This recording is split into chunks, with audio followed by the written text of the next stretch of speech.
I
have a bad habit of doing that. Thank you. How are you? Let me know who is here. I see a few more people in here already. So let me know who you are so that we can, give you a shout out. If you want to do your, if you want to be anonymous, just what you need. It's Wednesday night. It's hump day. So hopefully you all are ready for the rest of the week. It's not clear. I don't know why. Maybe people are moving around. What about now? Let me know if you can hear me clearly. Or maybe I should turn it up. Let me turn it up a little bit. What about that? Is that a little better? And I don't know what's up with my mic. Hmm. Can hear me better.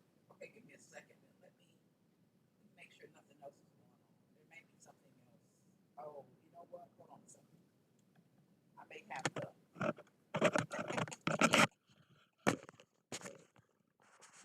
Is that better? Let me know if that's better. I see Danielle saying, I did not know it was wins perfect. Okay, awesome.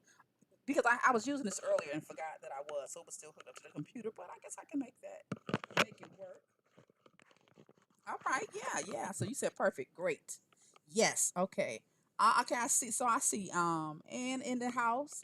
Thank you for coming. I see Danielle, perfect. Thank you for coming. I see Derek Brent. He said, "Hi, this is little brother and sis. We can't hear you. What about now? Can you hear me now? Can you hear me now? Hopefully you can. I'm gonna wait to hear from you before I do too much more. Do you know who I am? Yeah, I know who Angie is. Yeah, I know who Angie is. Is that the Ann Green? I'll let her tell you who she is. In some kind of private chat or something. But you do know who that is. No, asking D Brown. So I am glad that you all are here tonight. So she might want to stay anonymous for now. So I won't tell you who she is. I'll let her tell you. Okay, great. So Derek said he can hear me now. Awesome, awesome, awesome. You all do me a favor and like the video. It does wonders for the for our getting our videos and algorithm. Thank you all for helping me grow the channel. I do believe. I mean, I do appreciate that. Yes, I do. Yes, I do. Now, like I said, we have several topics tonight. First, I think that we'll go ahead and get. I'm thinking we'll go ahead and get. Let me check out what I have going on down here in this in the schedule so I can know exactly how. Yeah. We're gonna go ahead and do the tea. Let's pour the tea first because oh, while I'm thinking about it, let me tell you, you all notice my sweater, right? Right.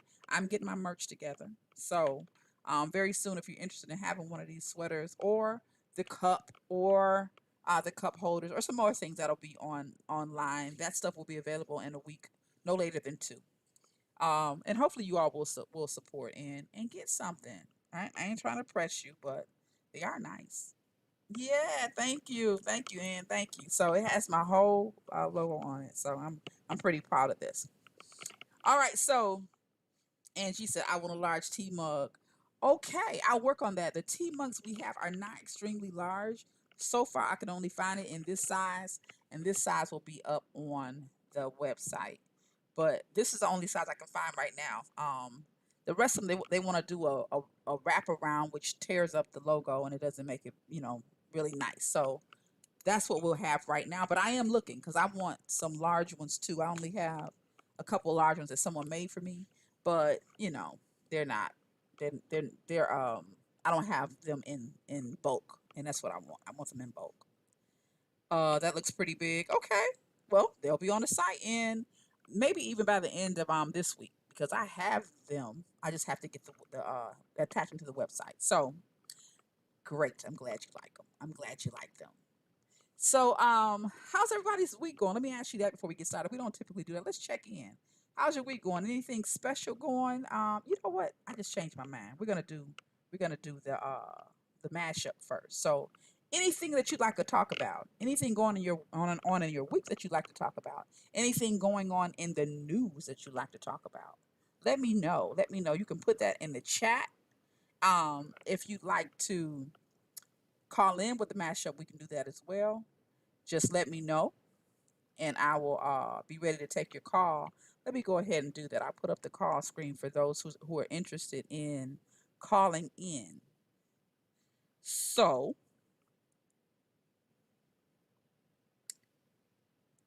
if you're interested in calling in for a mashup, let's do that. Anything you'd like to talk about, anything interesting that is going on that you just wouldn't mind talking a little bit about, then we're going to do that tonight. And we'll give that maybe 10 or 15 minutes and then move on. So anything going on, let me know. And if not, let me know how your week is going. You can do that live on call or you can do it you all see the number, right? You can do it in chat. Either or will work. Just let a sister know. Let a sister know. Hey, hey, hey, Corey's in the house. Corey's in the house. Corey's in the house. Hey, Corey, what's going on? What's going on with you? I am glad to see you. Glad to see you here as well. I'm going to try and get rid of this because I'm going to need to when we start really taking those calls for sure. So you all bear with me. I'm gonna pull this out and hopefully it doesn't. I don't have to restart the program, but I'm gonna pull my headphones out right now.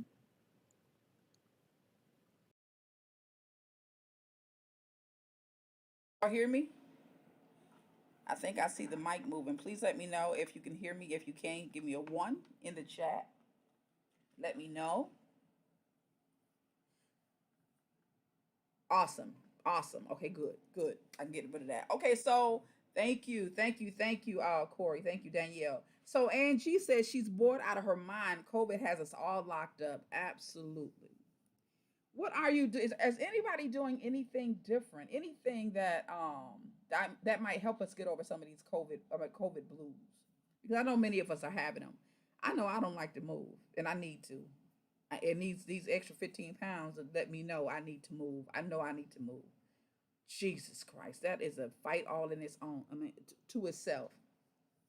Any of you have any good ideas or anything that you're doing that has lifted or that will lift some of these COVID blues? Because I know we have them. Angie says she is working on hobbies and home renovations. That's a good idea. Anything else? Anybody doing anything else? I redid my living room once we got hit with COVID and had to do stay at home. That needed to be done for so long, so long. But I did it because of that. My understanding is we're headed toward another one. I mean, another lockdown, and it looks like that because all around the country, I know you all are seeing how they're beginning to shut people down again. So there may be some room and some time for more home renovations and hobbies. What kind of hobbies you doing, Angie? I know that you're very crafty. I know that. Matter of fact, the first person I ever knew to do scrapbooking, I think, was you. That was a long time ago. Um, Angie said, "Aren't we on lockdown now?" We are, but we're not on that stay at home, nobody going nowhere lockdown unless you're going to work. You know, that's the kind of lockdown I understand that we're headed toward. I keep hearing about the fact that we may be headed that way. What can we say? So there may be. What kind of crafts you doing now, though? I know you're a craft queen. What is exciting you now?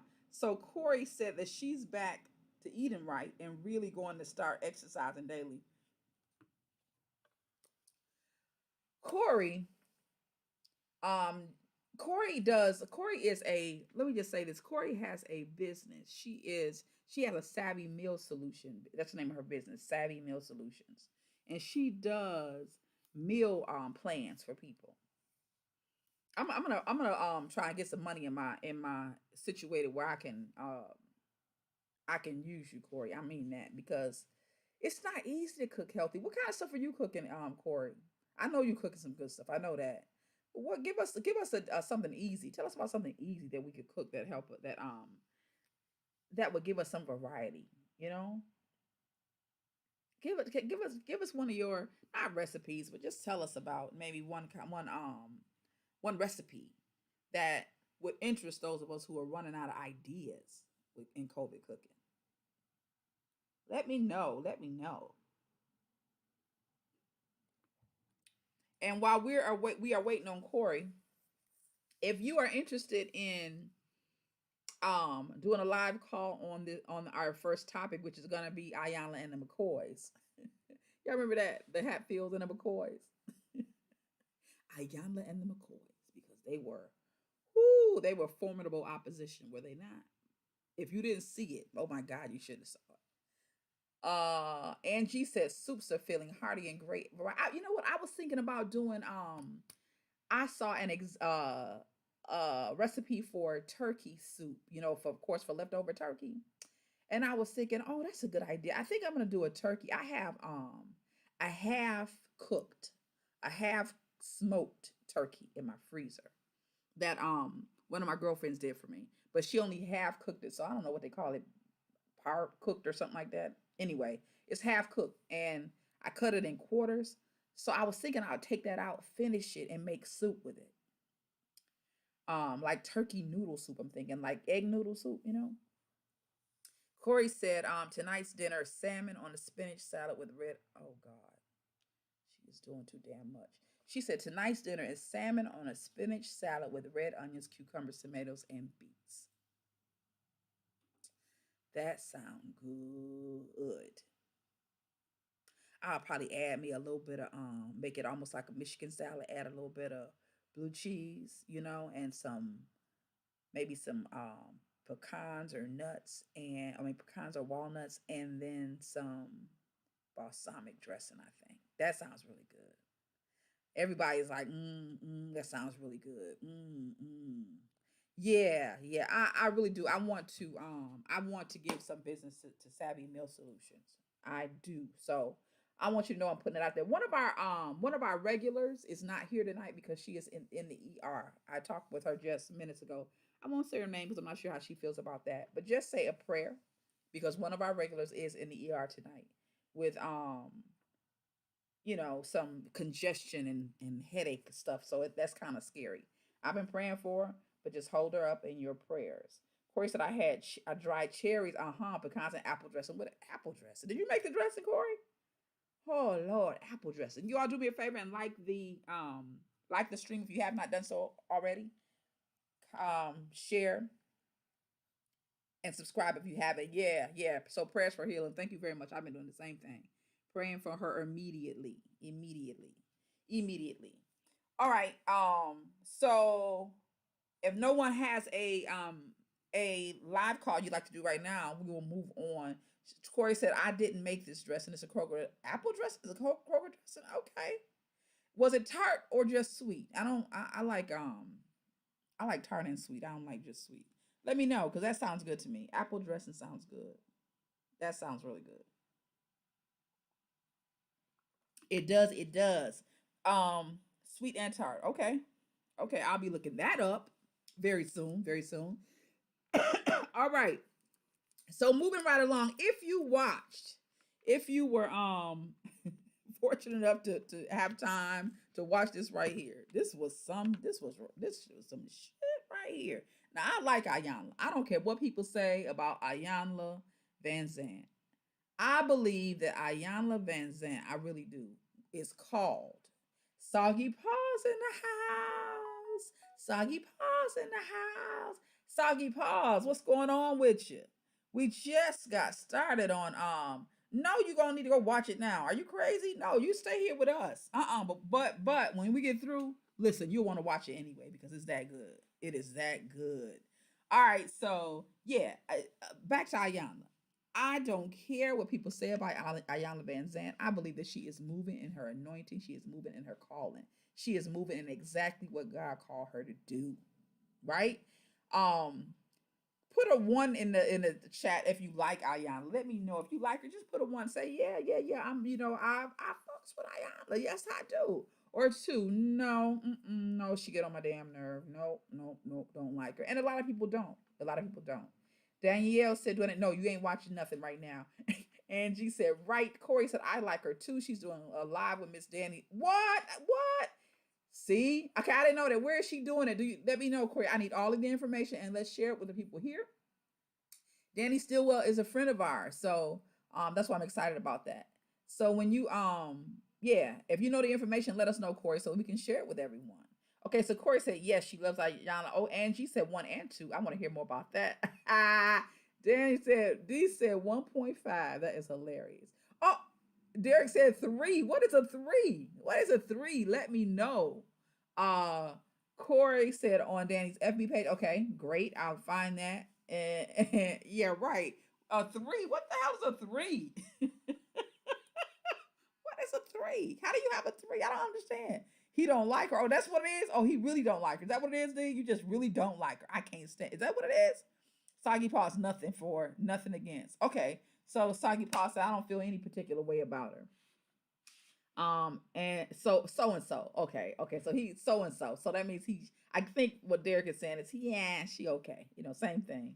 Angie half means I have seen her show, but I am not pressed to watch her show. Got you. I yeah, I am a Iyanla fan, I promise. But what I did not know until just recently, I just recently realized how many people don't like her because I had been following some of the social media behind her show, which I didn't do before. I just watched the show because I love it. But the other thing I think which took it to social media in terms of YouTube and little video clips was when it became more popular. I seen when I think when she started pulling in these famous people, right? And people want to, they don't stop at that. That's what people want to see. You want to see Lisa Ray McCoy, or you want to see um, Lunell, or whoever, the famous people that she, these reality show stars, whatever. But once she started doing those people, I feel like it brought more fire, to her brand because they don't like the way that she talked to some of these folk and the way she cut some of these people up. So fast forward to the other night when she did this right here. This was hilarious. All right, so let me say this about Lisa Ray. You all tell me what you think about Lisa Ray. Let before whether you saw this or not, tell me what you think or what you have thought about um, Lisa Ray McCoy. Just your overall thoughts or feelings about her. Let me know. I'm interested too because I always had a feeling about her, but what I felt was compounded when I saw what I saw. Crisp apple honey vinaigrette. That looks good. Private selection. Thank you, Corey. I'm definitely gonna get some of that. Oh, Angie said, "Meh." Uh huh. What were your thoughts about her? Let's give you some numbers. One, you really liked her. Two, we're gonna use Derek's 3. So, one, you really liked her. Two, you didn't like her at all. We'll say 3 is meh. D. Brown says, I don't know nothing about her. Okay, I'll give you a little bit of background. A little bit of background. I haven't followed her a whole lot, but I'll give you a little bit of background. And whatever you all know, you can add in. She is she was like a 90s, early 2000 movie star, right? She did some of those movies, typically black movies. I don't think I've seen her in anything that wasn't a all star, all black cast. I don't think. So she did. Wasn't she in? I feel like she was in. Was it Best Friend's Wedding or one of those movies with Tay Diggs when all them fellas, them good looking brown boys were together? She was in one of those movies. I know. She also, I believe, did that show. Okay, Angie said Players Club. See, and I don't think I ever finished Players Club. So okay, so I know that it had to do with a strip joint. I do believe though kind of like a strip joint or a strip joint. Was she a stripper in Players Club? Somebody let me know. Corey said I don't like her or dislike her. Nah, that's at 3. After seeing the Iyanla program, I kind of like her. Okay, okay. Oh, that's good. I really want to hear what your thoughts about the program. Angie said, is what she is famous for. Oh. So that's how she became famous. And was she a stripper on there? Yes, she was a stripper. Okay. See, I don't think I ever finished that movie. All right. So Diamond. Oh yeah. Oh that. Do you remember that? She said, "Oh yeah, Diamond." Okay. Also, she has done some modeling, of course, and she also I seem like she's done some reality stuff too. I think you all tell me about that, and I think she also did. Wasn't she in that sitcom that had to do with Will Smith and his family? You know his true family, like his two families and melded them together, something like that. Wasn't she in that sitcom too? I can't think of the name of it. Was she in that sitcom? I feel like she was. You all let me know. She was a stripper that we know. And I think, like I said, I believe she was in that sitcom. But somebody will tell me sooner or later. She okay, so my thoughts about her whenever I saw her talk off of, let me ask you this, because this really helped shape my feelings too. Corey said yes, yes, to reality and the sitcom with Dwayne Martin. Right, that's what I thought. Okay, then she was famous for marrying a famous Caribbean dude. Yeah, that's right. She was the first lady of Turk. What is it? Turk and Caicos or Caicos and Turk, something like that. Turks and Caicos. It's like a Caribbean island, and she was the first lady. She and that didn't last a long time, but she was. Soggy Paul said, "I'm not reality folk and their shows, lives, etc. I don't care to watch their lives being exploited. At the end of the day, they're just humans." Yes, indeed. Yes, indeed. Yes, indeed. Soggy Paws, that reminds Turks and Caicos. That's it. She was the first lady of Turks and Caicos for a while. Soggy Paws, I agree with you in a lot of ways, in many ways. Um, the only reality show that I really like is Ayanla. That's the only, and I mean it's a reality show, but it's a little different, right? It's a little different than the regular. No. I take that back. There's two I like. I do like a real reality show, um, which is some folks over in what is it LMAH or L. Anyway, oh Huntsville, the ones in Huntsville. I can't think of the name right now, and I think it has to do with my drink. Anyway, LMAH or something like that. I'll give it to you in a second. But that one I do like, partly because I know two of the people on there personally. I grew up with two of them, so that's one of the reasons I like it. But I do watch that one. However, this right here, Ayala, I love. They choose to get paid to get exploited. This is true.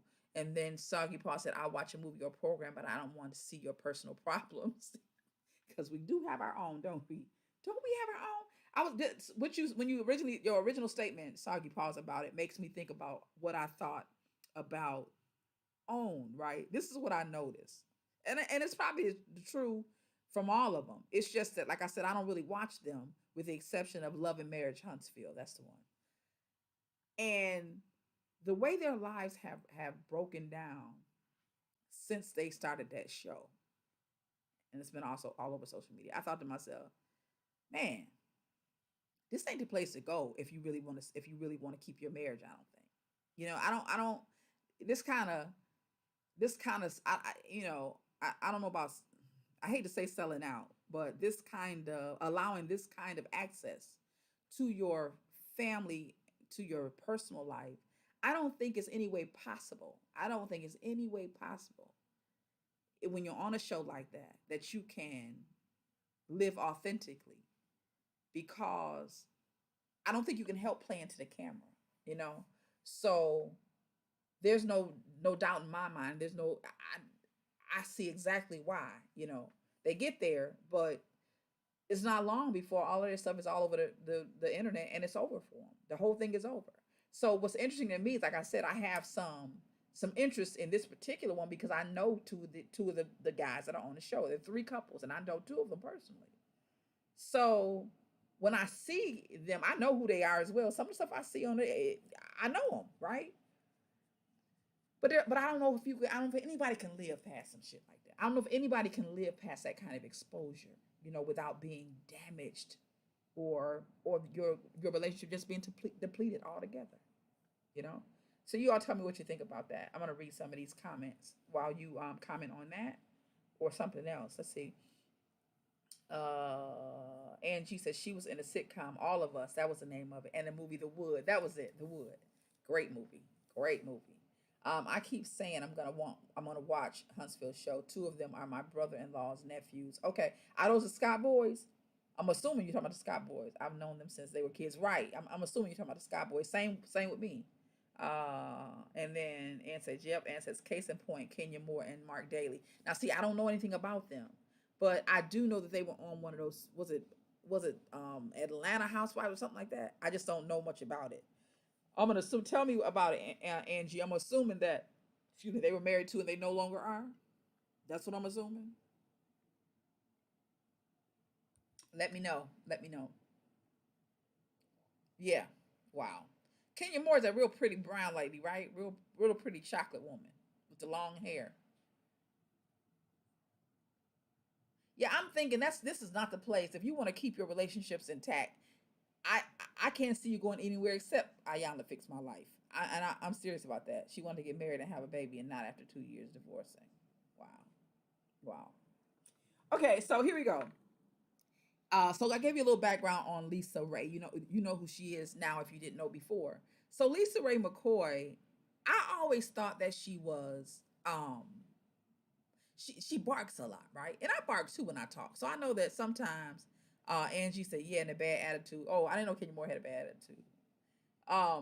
I bark too. Somebody get really passionate. I'm just blah, blah, blah. My brother tells me I have a tongue like a, what do you say, a viper or something like that. I don't know. But that's when I'm angry. But oftentimes when I hear Lisa Ray talk outside of outside of acting, I always knew there was something, some kind of I guess the best way to explain it is smoldering anger, right? Now, it was really cemented when just recently somebody sent me a clip of her on, I don't know if you all have seen this, but it's a show that was created, I think it's on BET. But the show, hello Curtis Easton, how are you? Welcome to the ride. Welcome to the ride. We have just got started. We just got started on talking about Iyanla and the McCoys. Yes, yes. So it's a show where there are four women typically, and they're online, and this is of course since it's been the pandemic, and they have this called Sister Talk or something like that. I don't know. Oh, what's going on, Reese? Oh, I see. Well, welcome, welcome, welcome, my dear, and welcome. I'm glad you're here. So there's four women and they get online and they talk to each other, blah blah blah.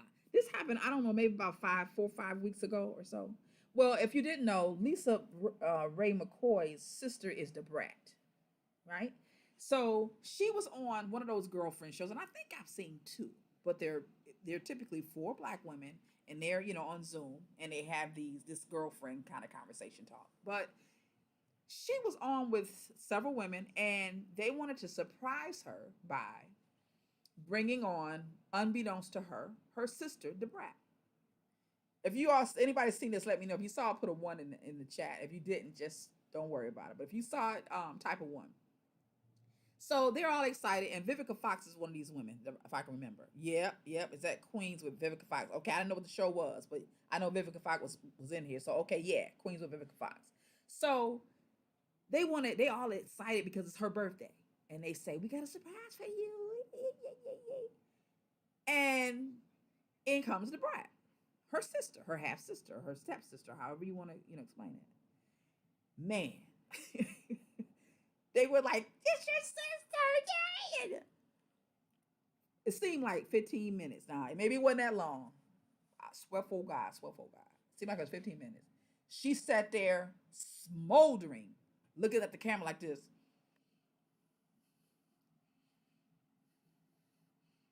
not saying nothing. They was like, she's so glad to see you. Yeah, she did. It got real awkward because the pause was so long. Everybody started, well, after about, I don't know, what seemed like, I'm not sure how long it was, but no exaggeration, that pause was probably 5 minutes at least. Y'all correct me if I'm wrong if you saw it. It had to be at least 5 minutes before she said anything. She just like a just blew like a bull and cried silently. And then finally she starts going off, going off on her sister. And she's going off because come to find out, her sister got married, same sex marriage. She wasn't expecting it, and her anger was about she hadn't talked to her sister in a very long time, but she said you basically you ain't gonna get on here and act like we all cool when we haven't talked at all, and they hadn't talked because her sister had married some woman and she had an issue with it because she said she didn't know about it. She don't believe in that, and she was angry. So they were like not talking at all. But the hate, the vehement anger that came, I thought, whoa, whoa, whoa, that's huge, right? Soggy Paw said someone knew they didn't like each other and set her up. That's the mess I don't like about those shows, and I believe that. I believe that. I believe that her sister knew that before she came on the show. Huh. Yeah, I've not read anything about it. It was a long pause. She seemed genuinely hurt. She did seem hurt and mad and angry, really angry.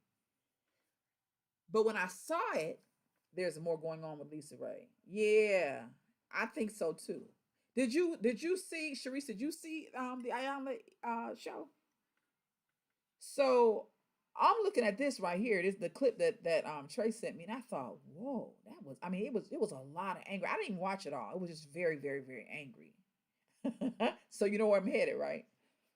So that submitted to me that she had. It was a way she handled that. It was just very visceral, very visceral and very deep. You could tell that very low, but not only the hurt, but the anger, the kind of anger, right? And I was like, oh, that she look dangerous.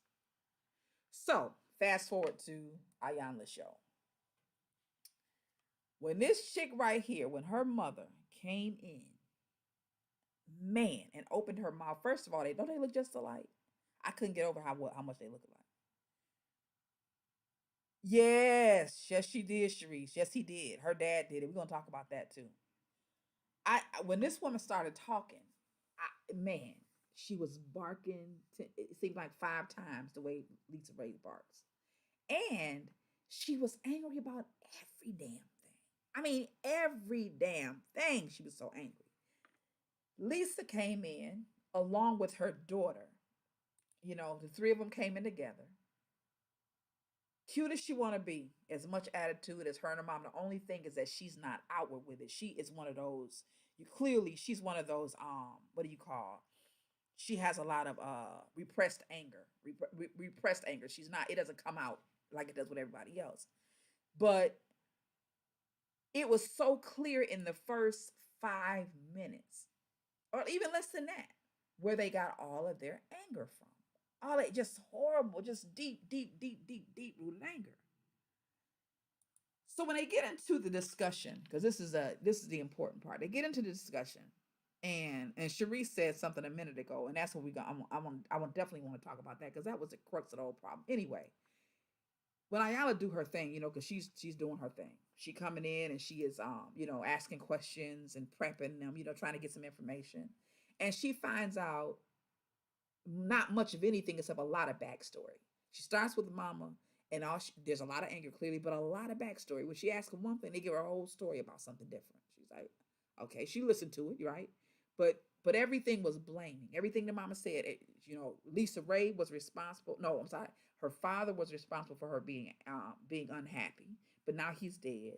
And now Lisa, she lived with Lisa because she ain't got nobody else. She the only one I got. I ain't got nobody else in this world except her. And so she got to take care of me. Who else gonna take care of me? Who else could And there's some understanding for that. There's a place for that. I understand that. But it was just so much anger that it came down to, the more Iyanla talked with her, the more it was clear that she wasn't taking responsibility for her life at all. It was everything that was wrong with her life was everybody's fault, beginning with her parents. Her parents who made her pick cotton all her life, and then she moved up here with her husband, and her husband just mistreated her and dogged her. She said, and had all these women everywhere. It's women everywhere you look. It was a new woman, women are, and several women. And how did he die? His girlfriend shot him in the back of his car. Just angry. And then Lisa Ray, she mad at Lisa because she said Lisa seemed to love her until she got to uh, California. Then she got big. Now she ain't got no time for me. She ain't got no time for me. And then it was a daughter. The daughter don't respect her, and she can't even have peace in her own house, which is really Lisa's house. She can have no peace because they don't respect her, and this one don't respect her at all. So everybody was the issue for her life. It was just so much pent up anger. It was overwhelming to hear. Let me read some of these and I'll go back. Corey says, seeing her mother, I totally understand why she reacted to Brat that way. Yes, yes, yes. I agree, Corey. I agree. It was the same kind of. They're dealing with the same kind of. They're controlling. There's no doubt about that. They're extremely controlling from the mother on down. Just really controlling. Uh, Sharice said Lisa Ray's dad did it absolutely. Soggy Paws, all of this should be handled in private counseling, not on TV for the world to see and judge. This is what I don't like. Understood. Soggy Paws said, I would never want to be famous. I'd like to be rich, not famous. I agree. That reminds me of something that Jill Scott said. Same thing with Michael Jordan. That I remember Jill saying that what she missed most about just being a regular person is the fact that she can't even go to Rite Aid and pick up a pack of batteries, or she can't go to Rite Aid and pick up some coffee or whatever. She said that everywhere she goes, she's mauled. You know, which is why oftentimes we think, or oftentimes people think that um, famous people build these big homes and mausoleums to themselves because they want to show off. And some of that's true, depending on who it is. But a lot of times they build them because they can't go out and be just a regular person because everybody's in their business. So they have to build, that's why Michael Jordan has a bowling alley in his house because he can't go bowling. Or that's why they may have a movie theater in their house because they can't go to the movies, right? So there, there's definitely a trade off with being famous. So I'm like you, I want to be wealthy, but I don't really want to be famous. I agree with that.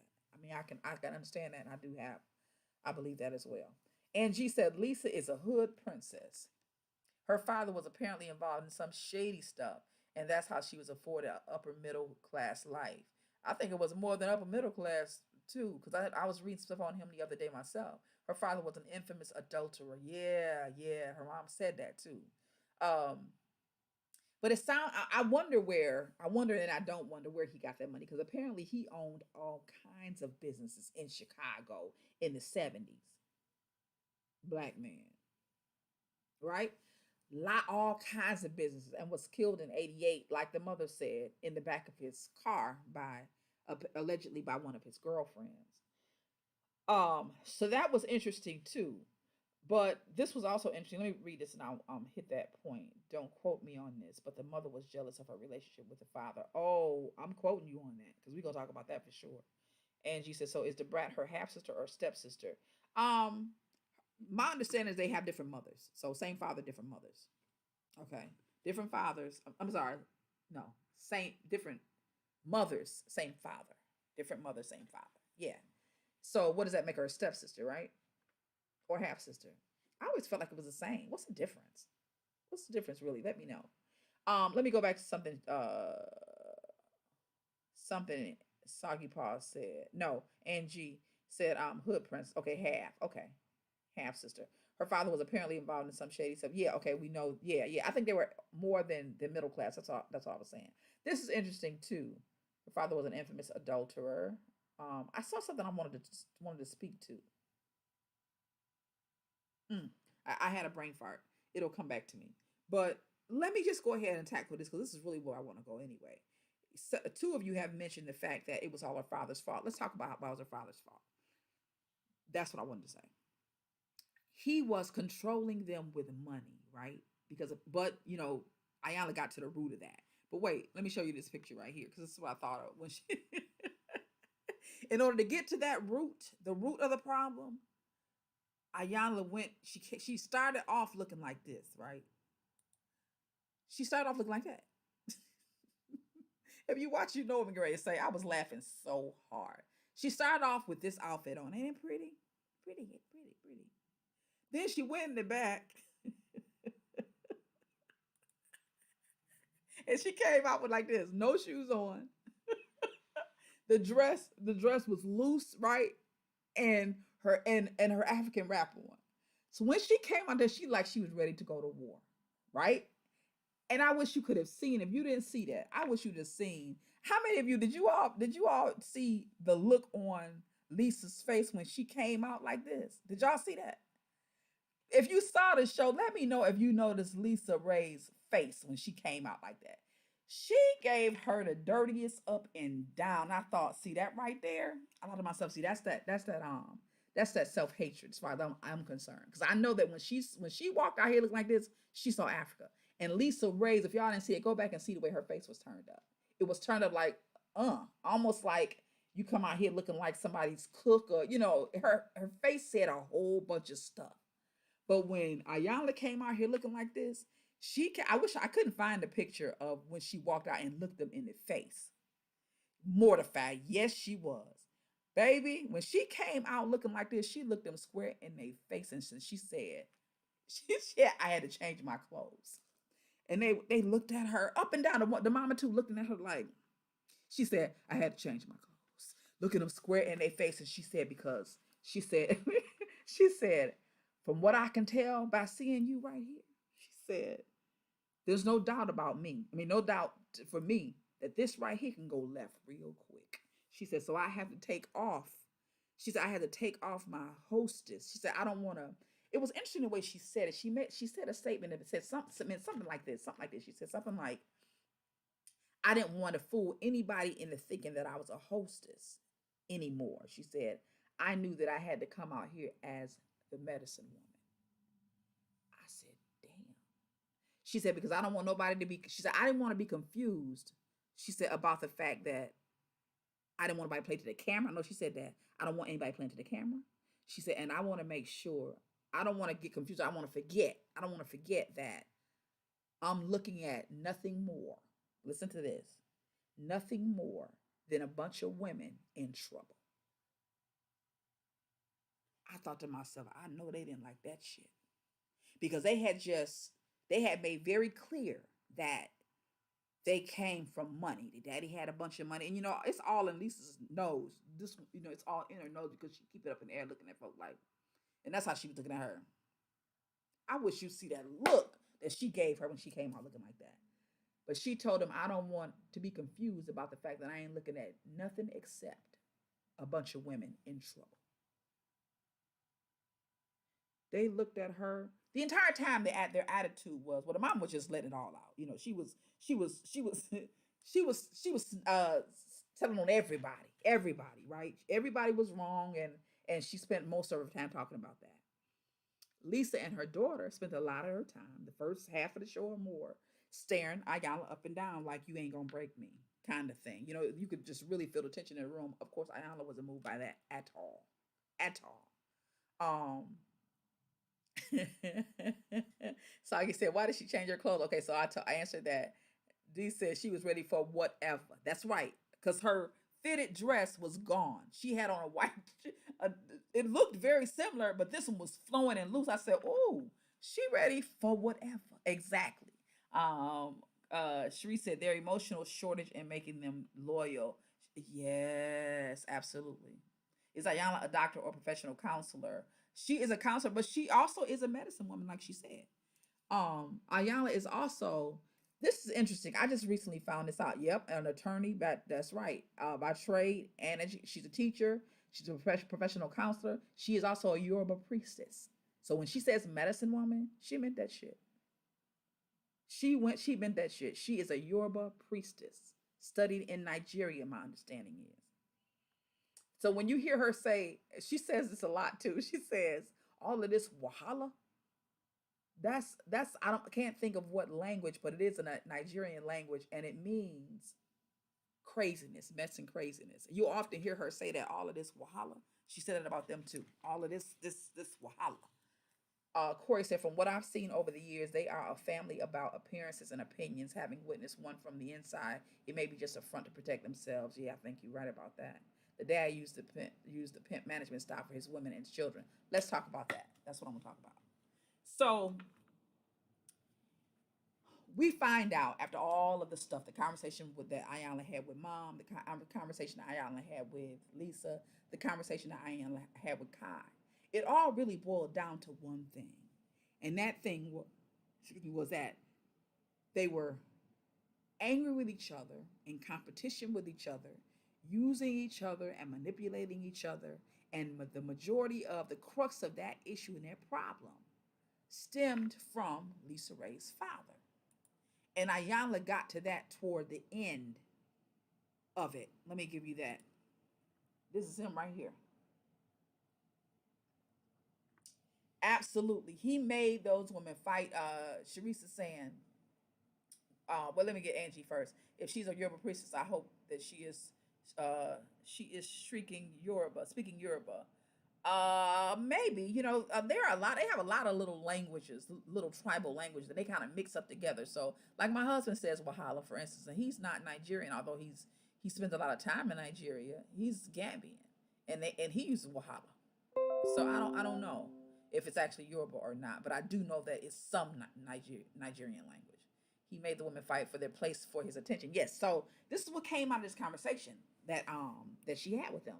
It came down to, toward the very end, very clearly, they were fighting for their father's attention, for her father's attention, and that had been the situation in their lives since the beginning. So what he did was pit them one against the other, and he used money to manipulate and control them. That didn't come out until the end, because Iyanla know what the hell she's doing. It didn't come out to the end. They talked a whole bunch of shit, and they went around a whole bunch of merry-go-rounds. And when she got to the crux of it, she went straight in. She honed into that mud like an eagle, with her eagle eye, and said, "Is it true?" Pretty much that, or let me just say, basically, she said basically that you all have been fighting for this man's attention, that you have been in competition with each other. Lisa broke down and cried when she said that. She broke down and cried. She said, "Have you," something to this effect, "have you been in competition for your father's attention?" She can say number, yeah. Yes. Was he able to manipulate you with money? Yes. Then she went to the mama. Tell the truth. Did you get with this man or stay with this man because of money? Tell the truth. The woman can say number, yes. Have you manipulated? Have you been in competition with Jordan? Yes. Then she hit Kai and showed her how she was doing the exact same thing, allowing people to manipulate her with money, right? With money. So let me go to this. I see some writing. Let's see. He made the women fight for their place and his attention. Exactly. The mother wanted the husband to love her the way she loved Lisa. Absolutely. Absolutely. The way he loved Lisa. That's right. But he was you, and then Iyanla gave it another word. She said you call it love, but it's really something else. I forgot what she said.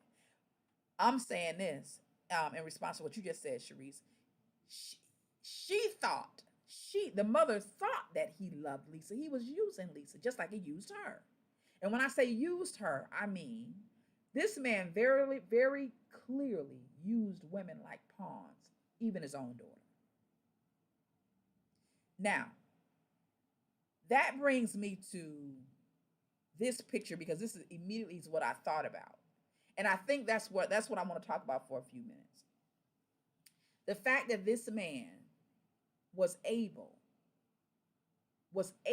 to pit women all around him, to put them in a place and put them in a situation where they would fight for his attention, even with his own daughters. And my understanding is he had 3 or 4 daughters or more. So I said, that's really interesting that a man with those kind of issues keep making girls. Isn't that interesting?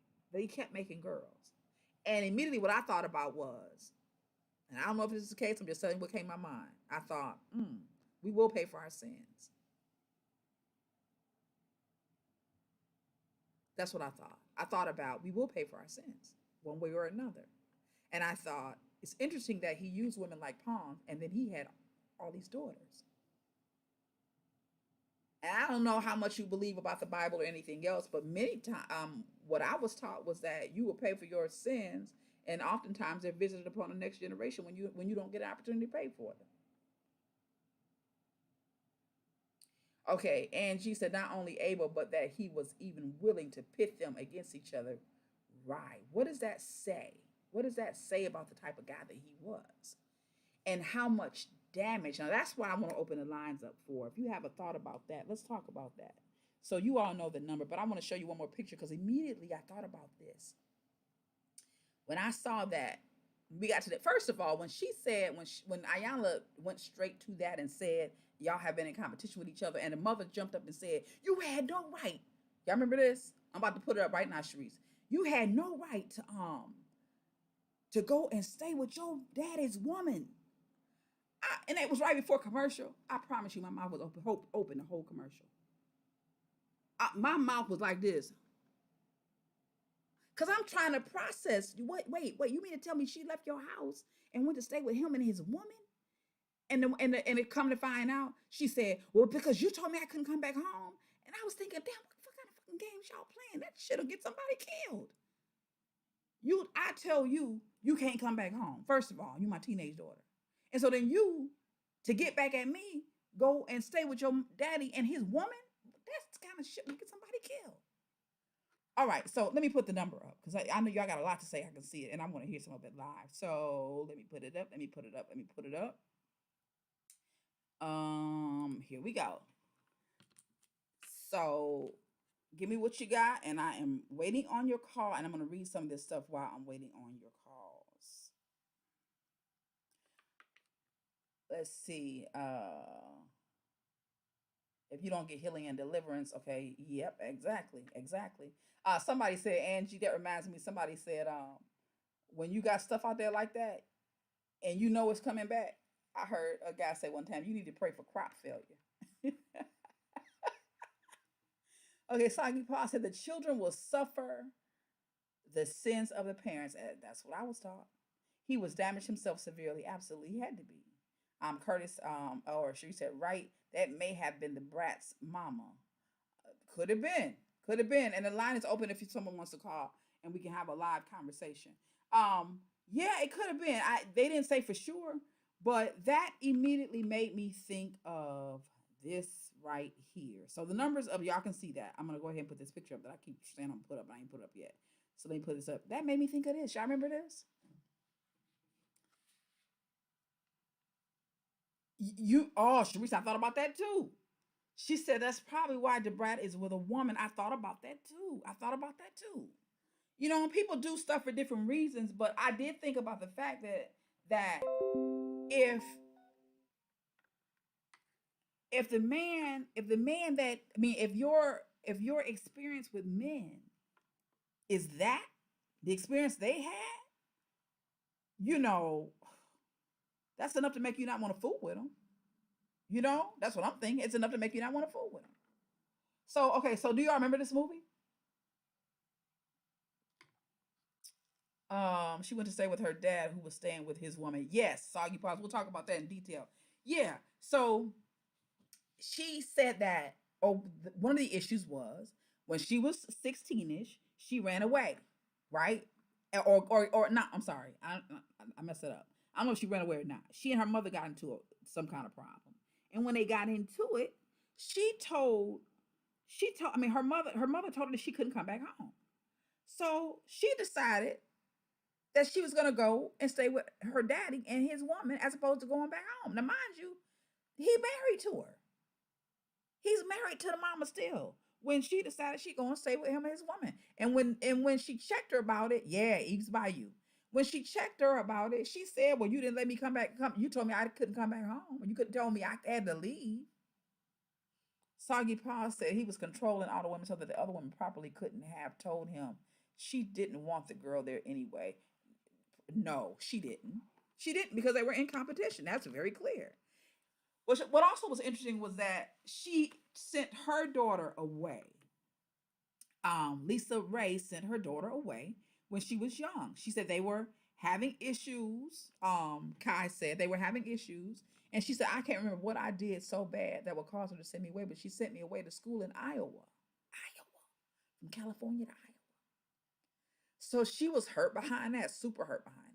She said, I know what I did the second time, and I don't even think it dealt with that. She said, I know what I did the second time, but I don't know what I did the first time that was bad enough to get me sent away to Iowa. Well, after the fact, I thought to myself, this is really sad. The mother was in competition with Lisa. Lisa was in competition with the mother. And then the mother didn't realize it, but she was also in competition with the daughter. So it's the same shit being, regurgitated over and over. So I got Memphis on the phone. Memphis, give me 1 second. I'm going to put you on and we're going to see what you got to say. Can you hear me? All right, let me make sure I can put you up. You all, you are live. Memphis is on the phone and she is going to give me some information or some conversation about something we've been discussing tonight. I'm ready to listen to you. You all let me know. Put a 1 in the chat if you can hear her, and if you cannot, put a 2. You ready? So, yeah. All right, give me your thoughts. Yep, I can. Let me see if they can hear you. Let me see if they can hear you. If you all can hear Memphis, say 1. Give me a 1 in the chat, and if no, give me a 2. Memphis, go ahead and get started so we'll know. Well, I was the daughter of an infamous adulterer. Okay. And that stuff never works out. Let me just tell you. She said she was a daughter. I don't know if y'all heard that clearly. Okay. So Sharice said she can hear you. She said she was a daughter of an infamous adulterer. Okay. Gotcha. Yeah. As a matter of fact, he looked kind of like Lisa Ray's dad, light skin, pre-blood Floyd kind of thing. And, women liked him. And he was able to manipulate women and have a bunch of women falling over him. And that never worked out, especially for a daughter. Especially, I was the daddy's girl. And as far as I know. Okay. Because there was a son, supposedly, that's 10 years younger than me. So, yeah, and it just never worked out. But, I didn't have to deal with the whole pitting against sisters, but I could see my mother's heartbreak. She didn't come at me like Lisa Ray's mother, but I could see my mother's heartbreak because I was adored by my father. And he did not treat her like me anymore. So let me... he still... No, go ahead. He did still love her, but for whatever reason, he couldn't stop. I mean, this is what? 10 years? No, about... Oh, Lord. 13 years into the marriage, roughly, there's another child being born. And how do you do that? How do you do that as to your children? I hate it when adults think that their adultery does not affect the child because the child is quote unquote not involved. But when you have all these other women, like my father, he was basically asking us to lie and keep their secrets. That's what they do to kids, is they lie and keep their secrets because children know. Regardless of you telling them, they know something's not right. They can see it. What? Long before you ever tell it. What is up with... Okay, you just said something that I've heard before. I've heard on several occasions, and my brother told me something one time to let me know that my father struggled with this too, or did the same thing. What is up with this? This is my question. If you're gonna be fucking around, why would you want your child to be privy to that? I've heard this so many times where they put their kids in a car with them, take them with the girlfriend's house, or leave them in the car and I'll be right back. Now, I will say this: my father was mentally ill, so some of the things that he did, I know that he was schizophrenic and and he had manic depression. So I know that some of the stuff that he did when he was not in his right mind. But I know a lot of people who were not supposed to be in their right minds. But this is what they do. It seems to be a regular thing, in your right mind or not, that men will do. That when they doing they shit, they will make their child privy to that. What is that? What do y'all know about that, and what do you think about that? Well, because they think the parents think that they have the trust of the child, and it doesn't affect them because they're not getting harmed. You know, they buy them nice things, they take them great places, so they're trying to manipulate them to keep their secrets, and they think that's okay. My father never put me in that position, but because you're in a household, you're in a family unit, and you watch the interaction, because children watch the interaction of a mother and father. So if mama's upset and she's saying X, Y, and Z to you, and you sitting up here doing X, Y, and Z, there's something wrong, and the kid knows it. My father never took me around the women, never said anything about the women, but when you're gone for extended period of time, when you do the sneaky phone calls, all that kind of stuff. So what I hear you saying, no, something's not right. Okay, so what I hear you saying is you weren't put in any situation that was inappropriate. You just sensed what was going on. Right. Huh. That's my particular story, but I do have other friends who have issues like what you just stated, where the father take him around the woman and pretend that's your auntie. Yeah, but you kissing on her though. The woman he's sleeping with. Hello. I've always wondered that. I'm gonna ask you this before you go, Memphis. I'm gonna ask you this, and I'm asking the same thing to you all. If anybody else wants to speak to this, you can, but I'm gonna say it to you before I let you off the line in case you wanna speak to it. Is it that, because I've heard this story on many occasions. So somebody said, I see, Cherie says it's selfish. Well, yeah, I think it's selfish too. She says people satisfy themselves. Okay, but let me ask you this: Is it that? Okay, so you saying, okay, Cherie says it's selfish. Memphis says they they assume the child will keep the secret. So I'm gonna throw something else out there because I wonder this: Is it that, or is it that they are looking for an escape? They believe that they don't have the balls to get out of a relationship or to cut it short or whatever, and they're leaving it to the child to do their dirty work. Is that a possibility? No, I don't. I mean, it's a possibility, but say for instance, like when I finally confronted my father, I didn't get involved in their marriage until it was directed toward me. Okay. But when I finally confronted my father about his adultery, and I said, he gave me an excuse. Okay. Well, I didn't want to lose my kids. I said, Daddy, I was 18 a long time ago. Because I confronted him in my 30s, and I was like, I was 18 a long time ago. What kids were you trying to not lose in the last 18 years? So your parents were together way after you were adult. Say again? Your parents were together way after you were an adult. Oh, yes. Okay. They were together for 36 years. Wow. Okay. I would just assume that maybe, they broke up earlier. Okay. So okay. So he carried that a long time. Wow. Yes, he did. Wow. And ended up divorcing my mother, and marrying the woman that supposedly had a child. I don't believe that's his child, but he's a man of a particular age who did the honorable thing. Okay. And my thing was, let's get blood tests. After 36 years? They divorced after 36 years? Sorry? They divorced after 36 years? My parents. Wow. Yes, my parents did. Wow. And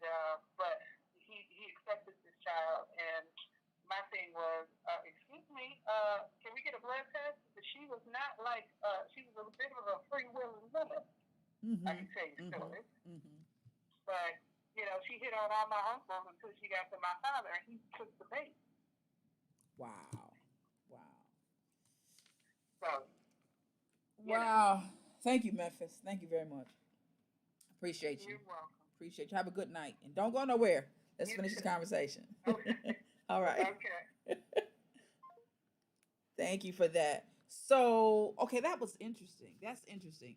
I'm gonna read some of these comments. D said, asking them to keep your secrets and be responsible for adult business is abusive to a child. I agree with that 100%. Totally abusive, but they do it all the time. I've heard it so many times. I'm in awe every time. Like, wait, really? So, Lenora's, hey, JL, what's going on? She said it definitely sets the tone. Children will be desensitized to how horrible it feels because they become immune. Wow. Then they repeat the cycle. Absolutely. I believe that. Tell me what you think about this. Is it an easy out? Let me know because I kind of feel like that. Tell me what you feel. Is it our men using it? Is it that they just don't have the balls to do what they're supposed to do, and they use children in the process abusively, because that's what it is, and setting them up for abusively, like D said, setting the next generation up for failure, like JL said. Is that what they're doing? Do you think that's a possibility that they're simply hoping that the children will do their dirty work, or hoping that the children will leak something and therefore they won't have to do it? Let me know what you think about that. Angie said, oh, she agrees with D Brown. You all let me know what you think about that. Let me know what you know, because they really don't want the kid to tell. Okay, so D says she really don't think they want him to tell. She think that they really want him to keep it a secret. It's some sick shit. I know that. It's some sick shit. What I think about, or what I wonder, let me see, okay, what I wonder is, and I know that you all have seen this, male or female, because I think it's pretty much the same thing. Have you ever, or think about a time, because I know you've seen it, where there was someone who every relationship he or she got in seemed to be contentious and seemed to be contentious. You know, partners fighting, old partners with new partners, or several partners, or any of that. Very much like what happened in Lisa's family with her father. I guess my question is,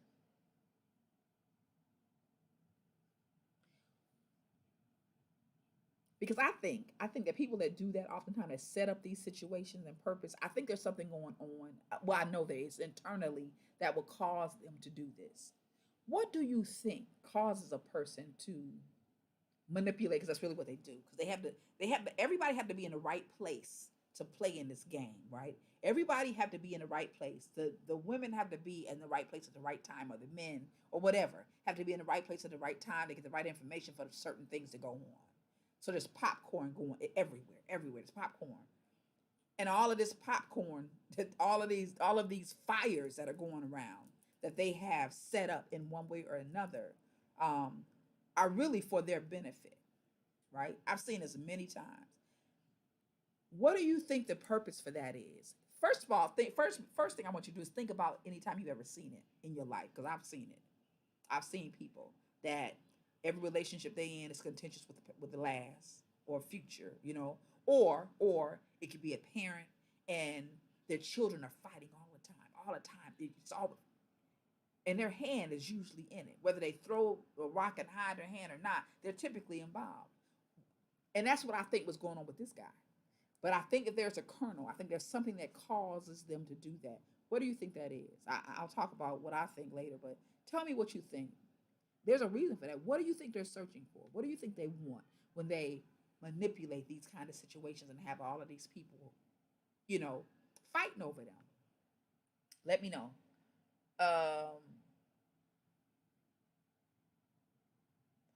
Corey says, what's allowed will only continue. Amen. D said they feel entitled to do what they're doing, so they think nothing of manipulating their own children into keeping secrets.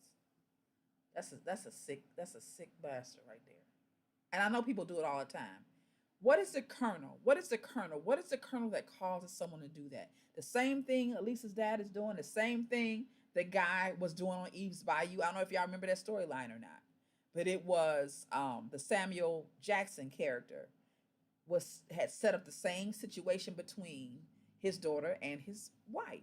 And don't forget, he was the only black doctor in Eve's Bayou, and he had the attention of many, many, many women. Remember that? Many women were in love with him. You know, whether they knew him or not. Many women were in love with him and infatuated with him, and he set things up that way. Remember, he went to. I just thought about this. Remember, he took his baby girl to work with him to see one of his women, or one of his supposed to have been one of his clients, and she knew that was Journey Smollett when she was a little girl. She knew something was going on in that house with her dad that was not supposed to be going on, right? What are they trying to accomplish, these men or women that set up, that manipulate situations where all eyes are on them? Because that's what it comes down to. Let me know. Angie said, "Well, I think it depends on the root, i.e., where the hurt comes from." Okay. Danielle said, "It's their entitlement and their ego." Absolutely. Angie said, "Sexual assault, physical abuse, the actions are trying to be the salve for an emotional pain." Absolutely. I think so too. I think that absolutely, and what that emotional pain is, that would depend on the person, but I do think that's exactly what they're doing. That it is a salve for the emotional pain, and I think it boils down to, more simply, you know, it's the need for attention. It's a need, ego, right? Ego. It's a need for attention, but it's a need for attention that's very narcissistic, because that attention comes at the expense of other people. It comes at the expense of people that you love. It comes at, or no, wait, let me take that back, because sometimes it's hard for narcissistic people to love anybody, and then it ain't like they can't. I'm not saying they can't, but it comes at the expense of those people who love you. Let me say that, who love you and who you may love. So I think that it's more, it's not even just wrong. It's almost like sadistic. It's sadistic to me. Um, because they know that you love them. They know that you either love them or infatuated with them, either or. But they know that you are in some way worshiping them. And they take that kernel and use it for their own gain and their own satisfaction. Yeah, yeah, it's very interesting. Um, Corey said, "How do you know what or participate in a healthy relationship if you've never seen one?" And then Cherie said, "Curtis, I'm sorry, says sexual addiction and self gratification." Yeah. That probably is it too. Yep, self. I didn't think about the sexual addiction. Yep, self gratification, and even the sexual addiction.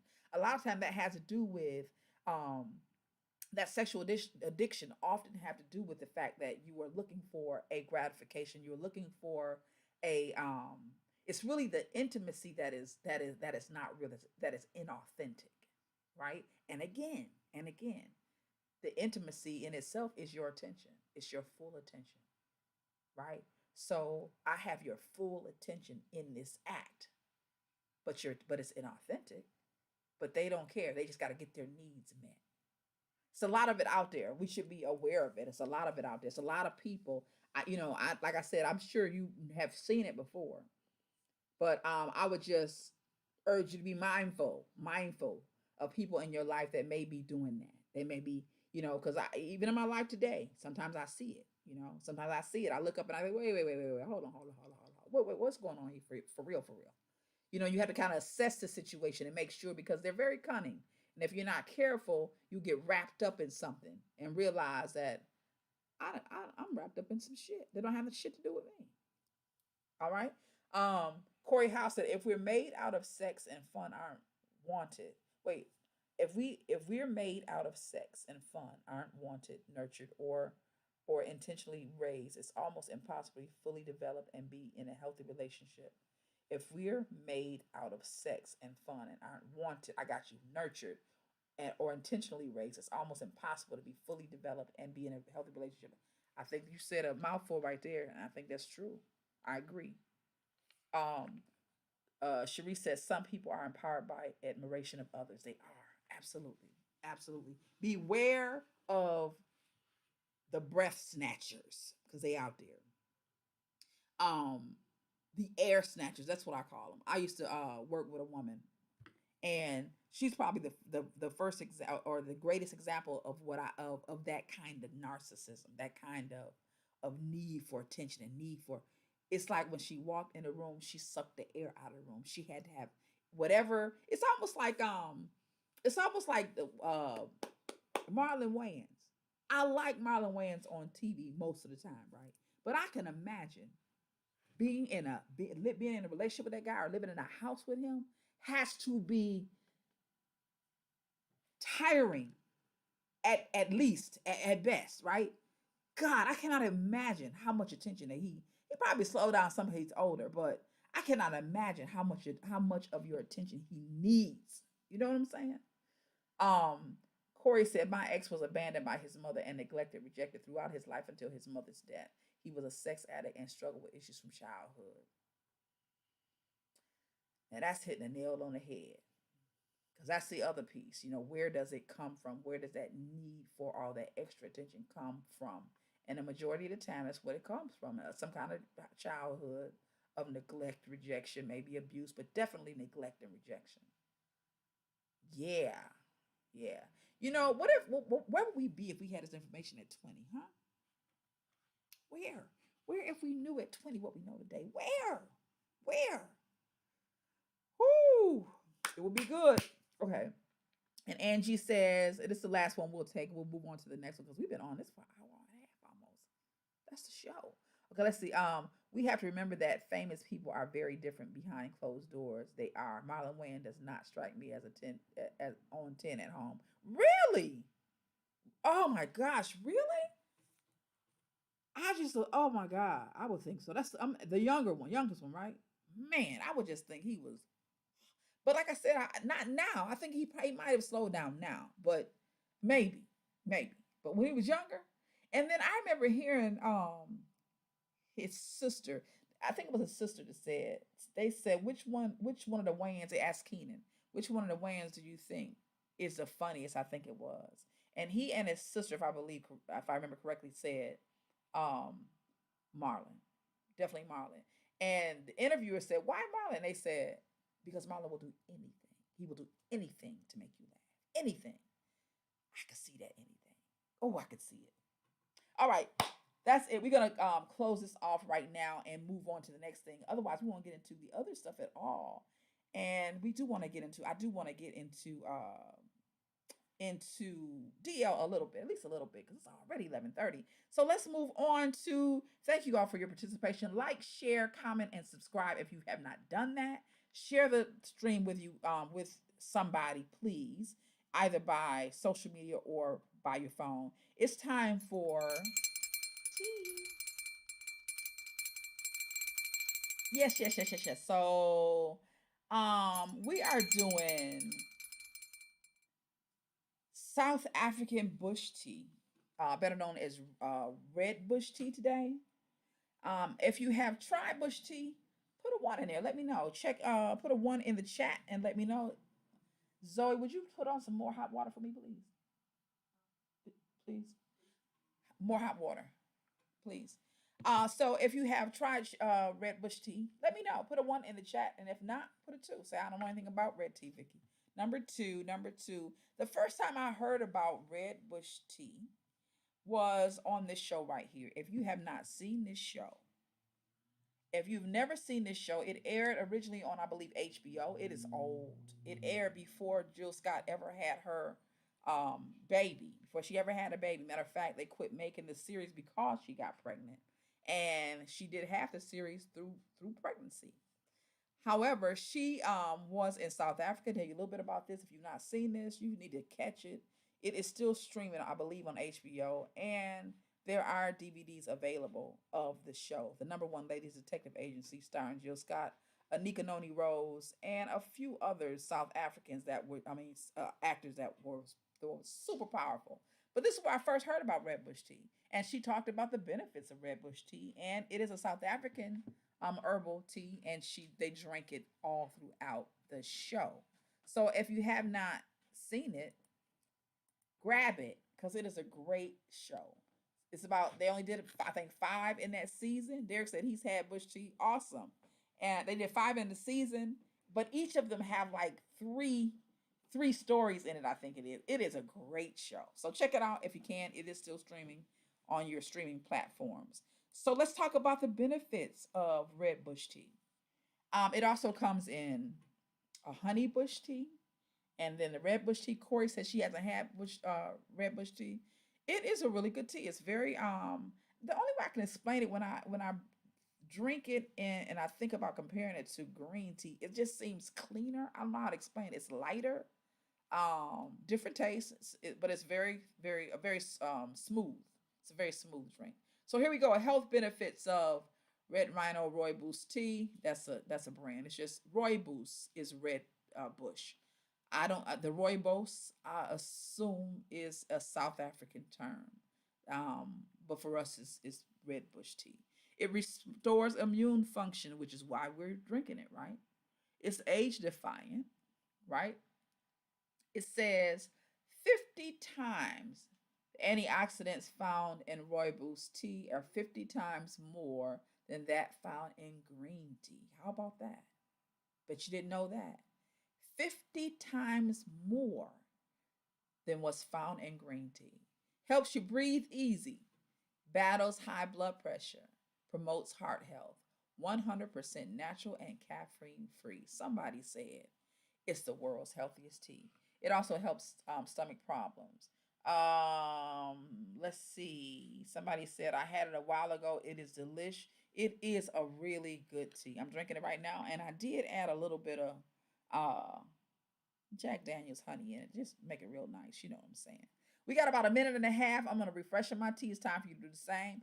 Also, the link to this tea that I buy it on buy it on Amazon. There's a link to it in the description. Meanwhile, please share the stream. We got about a minute and a half. I'm going to refresh my cup, do the same, and we'll be back in just about a minute and a half.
Okay, we are back. We are back. It is, well, it's time to move on. Let's just say that. So hopefully you are still in a good place.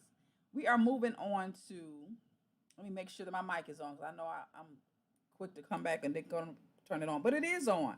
So again, the link to the South African red bush tea is in the link to this video already. So make sure you all get you some if you want to try. It's really a good tea. All right, so we are moving on to D.L. Hughley in his show Endangered list. What you know about this? Have you seen this? This was submitted by Miss Danielle Brown. So thank you, Miss Danielle Brown, for your submission. We appreciate it. D.L. Hughley, the Endangered list. Did you see this or not? Let me know. It's not new. It came out in 2012. But when I say this was some good shit, this was some good shit.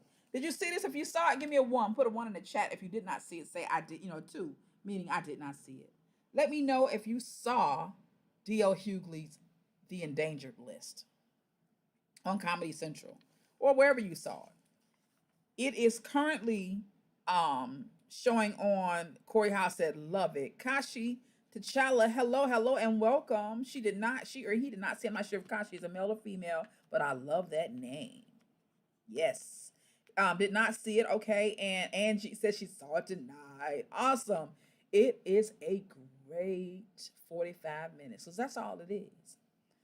Kashi. All right. Thank you, Miss Kashi. Thank you, Miss Kashi. So if you've seen it, if you I also put the link to the YouTube video in this link. So it's here. It is a great 45 minutes. So let me just say, it is about, for those of you who do not know, and those of you who do know, let me know if you want to chime in. Let's talk about it live, or we can chat. But of course, I'd love to take you live. I would love to take you live. So anyway, it is about the endangerment of Black men. All right. First of all, D.L. Hughley is a damn genius. At first I didn't like him. Right. When he first came on, I did not like D.L. Hughley. I didn't. I did not like him. But I didn't like him because all he did he did all the joning. I just don't really like that. I don't like that. I know that it's a part of our culture, and I know that it shows creativity, and I know that it shows wit, and I know that it shows, you got to be pretty crafty, especially if you're good at it. And I'm a language arts teacher, so I can appreciate the creativity of it. I just don't create bash. I just don't enjoy bashing people. I just don't get off on that. And when he first came around, that's pretty much what he did. You talk about people in the audience, and they loved it. I don't like this shit. So I didn't like him. But then he became more political, and he started talking about the shit that really matters. And I've been in love with him ever since then. I love D.L. Hughley. All right? So this is very Michael Moore-ish. It's like a documentary / stand-up. Can you put some hot water in there for me? Y'all forgive me. I'm freshening up my cup. So my daughter is up, so I want her to help me. Just pour me about 3/4. Because I'm going to pour something else in there. Okay, so Angie said it's on YouTube. Yeah, I got the YouTube link in this video too. So it's about men being in danger, Black men being in danger, right? When I first saw it, I wanted to. Oh, I was telling you, it's very Michael Moore-ish. If you watch Michael Moore documentaries, I love Michael Moore. I love Michael Moore because one, he's funny as hell, right? But he's also extremely intelligent, and he knows his shit, right? That's very clear. Corey said, "I love DL now. I think he's conscious, unashamed, forward, and is on our side." I do too. I do too. Miss Corey said, "Hey, Zoe." I do too. I really do. I think that he's always worth listening to me now at this point, right? So it's very Michael Moore-ish in that it's an expose, but he travels and he asks questions of people who are he's truth to power, right? He asks questions of people who have some power and don't give a fuck what they think or what they say. He just put it out there, whether they're offended or it don't matter. It doesn't matter. That's what he does. So the premise of this is, and G said, I was slightly offended that it wasn't black men and women. You can't have a black man without a black woman. It was interesting. That's true. That's true, Andrea. But it wasn't until as of late. This was done in 2012. If he redid it, he probably would do that now. I'm just saying that because he's conscious. But it wasn't until as of late that they started plucking off our women. Well, you know what? Let me not say that. Let me just say plucking our women and killing them like chickens out in public as of late, right? Because we can talk about Sister Sandra Bland and Sister Breonna Taylor and how they harassed some of these other young ladies. That wasn't really the norm until now. As far as killing men in the street like chickens and snatching them up, they've been, that's been a regular. It's regular. It's common day, common practice, right? I didn't see the date for it. Yeah, it was 2012. So so the premise is he decides to so funny. But he does this piece where he talks about, what it takes to be on an endangered species list. And in the video they show pictures of, the bald eagle and lions and all of these endangered species. And immediately when I first started watching, I thought about, I don't know if you all, but I know you remember the situation. I don't know you remember Cecil the lion, right? You remember that lion? I think it was in Zimbabwe. Thank you. I believe it was Zimbabwe where they killed that lion and everybody was in an uproar. I mean, in a complete uproar about the fact that they had killed this lion. Do y'all remember that? I know you do. But there was a discussion among conscious people that the whole world was in a fucking uproar over this lion, but they killing blacks each and every day, and don't nobody give a fuck, right? What I thought about when I in the first 10 minutes probably of this is I thought about there was a video one time on YouTube and I couldn't find it. I looked for probably an hour today. I could not find that video. I wish I would have downloaded it when I saw it years ago. But during the time that they killed this Cecil the lion, there was a video. It's a very talented brother did a video dressed up like a lion, and it was it was comedic, but he was talking about himself as a lion, and he was juxtaposing the rights that this lion had as opposed to the life of a black man. Very, very rich piece of was a skit, about 5 minutes or so. Funny as hell, but real, for real, for real. And I kept looking for that because I wanted to share with y'all because that's what I thought about when I thought about this. Let's see. Corey says some men can't see past their own mortality. It is asking him to address black women too akin to black women versus all. Wait, Corey, I'm missing that. Some men can't see past their own mortality. Is asking him to address black women too akin to Black Lives Matter versus All Lives Matter. That's a question. Who killed him? And I don't know who killed him, but somebody killed him, and it was a long time before we heard the end of it. So her question is, Corey is asking, she's asking, is throwing women in there the same as is it akin to Black Lives Matter? Somebody said, well, all lives matter. Black lives matter, but all lives matter. She's saying, is it the same? I mean, is talking about women at this point the same when we're talking about black men? So you all answer that. Someone answered that. Is it akin? She's asking. Soggy Paul said she didn't see it. All right, so this is the premise, and I'm waiting on anybody can answer that question that Corey's saying. Basically, what she's saying is that's what people do. When we talk about Black Lives Matter, then a white man come and say, or white woman come and say, but all lives matter. We ain't talking about all lives right now. We're talking about black lives because they're being plucked like chickens in the street. And that's what she's saying. Isn't that the same thing? All right, y'all let me know. So I'm getting sidetracked. So here we go. The premise was to find out, could he get the black man on this endangered species list. So he did the research. He kind of showed, shared some numbers and shared, how these different animals were killed, and then showed the outrage that the white community, because it's always them, had about these animals and the death of these animals and so on and so forth. So he began to go through he goes through the channels of what can it, the process, what does it take to get, someone or some animal on the endangered species list. And he also talked about, how is one considered, how is an animal considered an endangered species? And of course, the black man met the criteria. So then he said, well, let me find out what the process is. What can I do to get the black man on the endangered species list? So he went, to the proper channels and found out what he needed to do. And they said, you're gonna have to get complete these signatures and get enough signatures for this, and then you got to bring it before uh before the board, some board, I can't think of what it was right now, and they have to be heard by the board and so on and so forth. And he did exactly that, right? He goes out to New York City, I think it was, and he starts trying to collect signatures to put the black man on the endangered species list. And of course, everybody's looking at him like he lost his mind. He's like, would you mind signing my petition? You don't have a problem, do you? Sign this petition?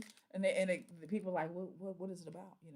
Oh, I'm trying to get the black man saved. I want to put the black man on the endangered species. Oh no, I'm not signing that. No, I'm not signing that. Up and down, left and right, everybody he pulls over, they say, oh no, I'm not, I wouldn't do that. And of course he got jokes, when they say no, but nobody's willing hardly to sign this list.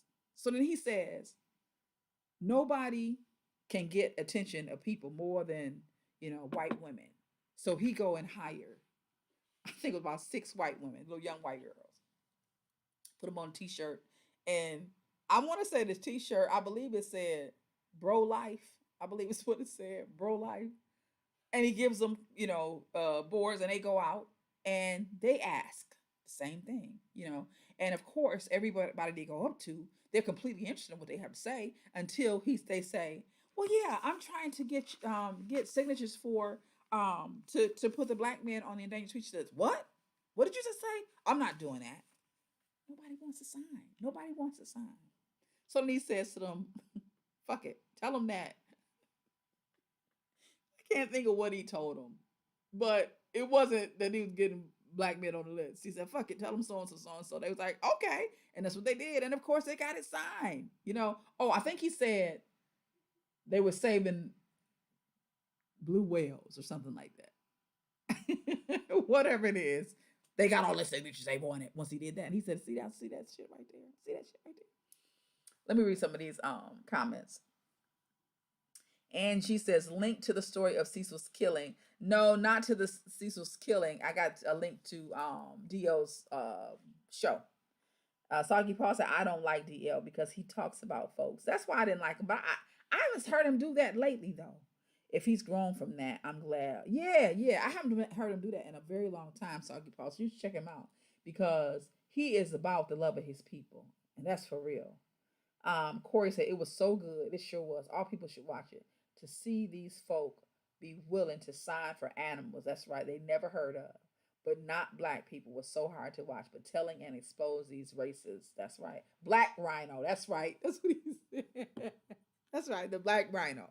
He said they'll sign for a black rhino, but they won't sign for a black man. That's some shit right there, right? Kashi says black women still outnumber black men almost 2-1. So maybe Dio feels men are the most endangered. Yeah, I agree with that. I mean, they are the most endangered, Kashi. They are. And I'm saying that because we don't have to talk about how many men are in jail, right? We don't have to talk about how many have been killed. And I'm gonna have to throw this in there. Hopefully I don't offend nobody, but okay, let me not say that. I was gonna say, because that don't have nothing to do with them being male. So nothing. Yeah. I think they are more endangered. No, Angie says, so we are expendable? No, we're not expendable. but there, you know, it's just more of us than there are of them. We're not expendable, but I do think that, I mean, we're outnumbered. I mean, they're outnumbered, way outnumbered. Don't make them more important, but it's kind of like, let me see example I can use. Well, I'll leave it like that because Jack is not going to let me talk too clearly. But no, we're definitely not expendable. Everybody knows that we're not expendable, not at all. Um, Derek said that he loved it. It was an excellent, excellent show. So there are a few things that I wrote down that I wanted to share that came from it. I thought this was interesting too. He this was hilarious. He went to some white supremacist group and talked to their leader and asked, you know, him questions about what he wanted to do, of course. You know, sorry, what he didn't ask him to sign the petition first. He asked him what their organization was about. Basically, the guy said the organization was about helping the black people to get back to Africa. He said, "Oh," he says, "to get back to Africa, we believe that." He said, "We're not haters. We don't hate black people. We just think that they should go back to Africa.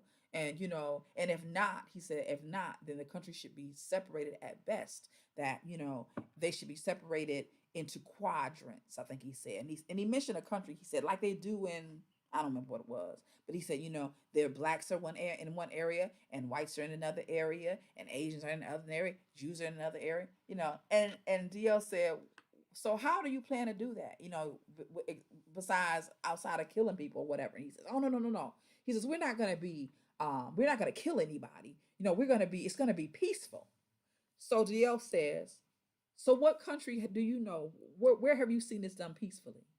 He says, "Oh no, they do it in such and such and such and such." He says, "Did they do it peacefully?" "Well, no, it wasn't peaceful. You know. So how the fuck you know it can happen?" Was his question. Of course, DL just left him sitting there. So he ends up taking the guy out with him. Right? They go out for different places. So funny. But they go out to different places, and DL is really just kind of just making it very clear, obviously, painfully obvious that this guy's an idiot, like anybody else who thinks that they could even function without black people. And he asked him that too. He says that too. Basically, how the fuck would you function? How would you even function? But he doesn't say it to him offensively, because clearly he wants him to do this interview and he wants to hear what he's thinking. Right? Very interesting. Very, very interesting. At the end of that piece, though, he says, "So would you sign sign my petition to get the black man put on endangered species list?" "I'm not doing that." That was the first time he kind of bristled up. I'm not doing that. I won't do that." He says, "Okay, I'm just asking you to say I won't do that. I'm not doing that." He says, "Well, can you at least wish me luck? Happy. Good luck to you, DL." So clearly racist, so clearly stupid, and so clearly not up to par when it comes to a conversation with D.O. Hughley. All right, let's see. Corey said, "Hey, Kashi, Tracy, what's going on?" Let's see. Angie, so we got, okay, no, we're not expendable. He said, "Loved it." Jack, yeah, Jack is doing this thing. Corey, "I don't think we're expendable, Ann, but I feel like they're deserving of their own causes." Yeah, that's a good way to put it, Corey. I agree with that. Women's rights. She said that they are deserving of their own causes. That's true. That's true, because we already know what's owed us. I mean, we talk about that. We get that out there. I just think that we get it out there. We make our causes known. They don't necessarily. They don't do that as much as we do. Let's put it like that. Corey said he had that Joker stuttering. He couldn't handle it. Yeah, he was stuttering. It's funny, funny as hell. Eastern Europe block country. Yeah. Kashi said, "And it's simply numbers. No one said anything about expendability. Our black women's place and position has, for the most part, been well established in our communities." That is right. That's true. One, it can be rough. Yes, indeed. Tracy's still here. God is good. Yes, he is. Yes, he is. Yes, she is. God is good. Um, Absolutely, absolutely. I agree with most of what you all said. There is I just think that we have to kind of, I think we have to help blow the whistle about our brothers. Because I don't think that they're in a place to say some of the things that we want to say, or have even a platform that we have. Because quite honestly, where did this come over? I had this conversation with somebody yesterday. Yesterday, yes, I know. I was, yeah. I've been praying. I've been praying. I've been praying. Had my babies praying. I've been praying. We've been praying. Um, I believe that. Let me share some of these. I lost my point just that quick, but let me share some of these with you. Some of these things that he said and I thought was interesting. They'll say the black rhino, but they won't say the black man. 93% of black males kill each other. 93% 93% of the deaths in a black among black males are from each other, right? That whole black on black crime thing. He says we're the only species hell bent on destroying ourselves. Now, what was interesting is he had this conversation with these young men, gangbangers, which was I think probably the most interesting thing of the whole piece of the whole show. Although much of what it said was really interesting and very informative, but to see the that they understood that what he was able to give to these boys, and when I say that I mean in forms of information, the fact that he was able to get this information to these young men was very, very critical. I think very important, very important. So the young man, two young men, he's kind of walking and talking with them, but they're clearly gangbangers, and they talk about that. He asked some questions about, you got any blood on your hands? Yeah, yeah, yeah, and he talks about the lifestyle, how many of your friends have been killed, and so on and so forth. And they have this conversation, but in this conversation, with DL, he's telling them and he's explaining to them some of these facts that I'm telling you right now.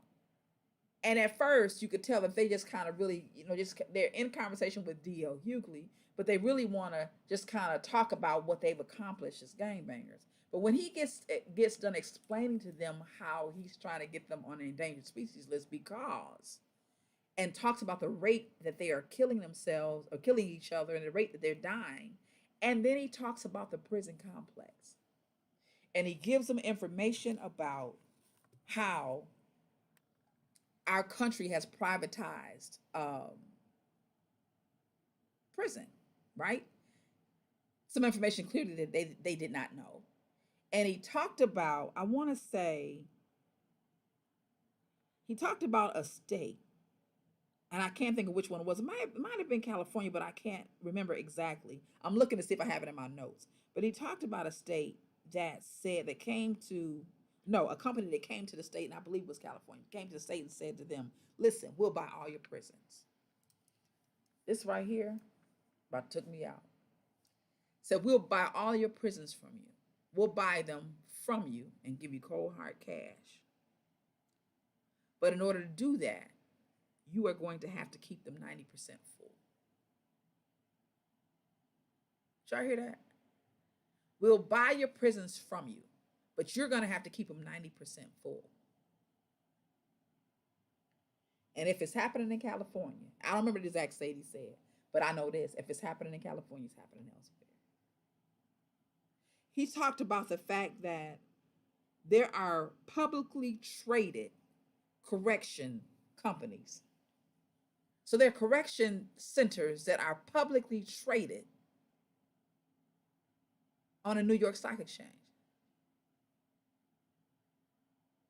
So if that's the case, nobody's going to try and get rid of prisons. And I don't have to tell you, I know you're not wondering who's filling them up. They're filling them up with our brothers and our husbands and our sons. So if they're being publicly traded, and this ain't new information, it's just new to me. I didn't know they were publicly traded. If they're being publicly traded, and if states are being courted with cash to sell their prisons, and my thought would be, I'm sure that's something that you don't, if you could get rid of a prison, you don't have to worry about the upkeep of it. You don't have to worry about none of that stuff, the bills or anything of that. That's a good investment. So if there's so much money to be made around the whole prison complex and the whole prison system, and we don't even want to talk about that school to prison pipeline, how big of a trick bag are we in? And yes, indeed, our brothers are in danger. They are in danger for sure, for sure. Oh, what you think about it? What you think about it? Tell me what you think about it. I'm gonna go ahead and read some of these comments real quick. Tracy is, oh yeah, I'm okay. I'm praying for you. I'm gonna leave it like that. Absolutely praying for you.